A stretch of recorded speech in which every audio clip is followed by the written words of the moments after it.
Paper leak मामले को लेकर के सरकार और आंदोलनकारियों के बीच पहली बार बातचीत हुई है।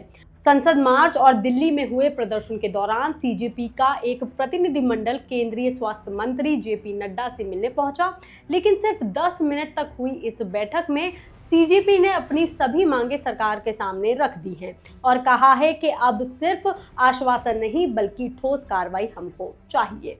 बैठक के बाद सीजेपी के प्रमुख प्रवक्ता सौरभ दास ने बात करते हुए बताया कि सरकार ने पहली बार उनसे बातचीत की है और इस दौरान उन्होंने अपनी 3 प्रमुख मांगे सरकार के सामने भी रख दी हैं और उन्होंने ये भी आंतरिक रूप से चर्चा का भरोसा भी दिया है।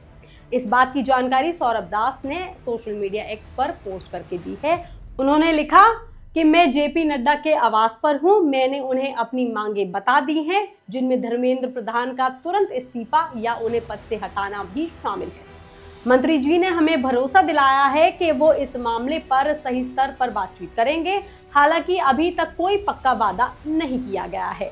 जब तक हमारी मांगे पूरी नहीं हो जाती हैं, तब तक शांतिपूर्ण प्रदर्शनकारी चैन से नहीं बैठने वाले। वहीं उनके साथ इस बैठक में जो गए थे आशुतोष उरांका ने भी एक्स पर लिखा है कि जेपी नड्डा ने हमारी निम्नलिखित मांगों के संबंध में अपने नेतृत्व से तालमेल बिठाने के लिए कुछ समय मांगा है। उन्होंने बताया कि उनकी 3 मांगे हैं, जिनमें से पहली मांग है सोनम वांगचुक को तुरंत छोड़ना, दूसरी मांग है धर्मेंद्र प्रधान का इस्तीफा और तीसरी बड़ी मांग है कि आत्महत्या करने वाले नीट अभ्यर्थियों के परिवारों को 1 करोड़ का मुआवजा दिया जाए। इसके अलावा उन्होंने ये भी बताया कि उन्होंने अपनी मांगों के साथ एक पत्र भी सौंप दिया है और उन्हें भरोसा दिलाया गया है कि जेपी नड्डा इस बातचीत को आंतरिक रूप से आगे बढ़ाएंगे और हम उस प्रक्रिया में हैं। मीडिया रिपोर्ट्स के मुताबिक जेपी नड्डा ने सीजेपी के जरिए रखी गई सभी बातों को ध्यान से सुना है और सरकार उनकी मांगों पर आगे चर्चा करेगी।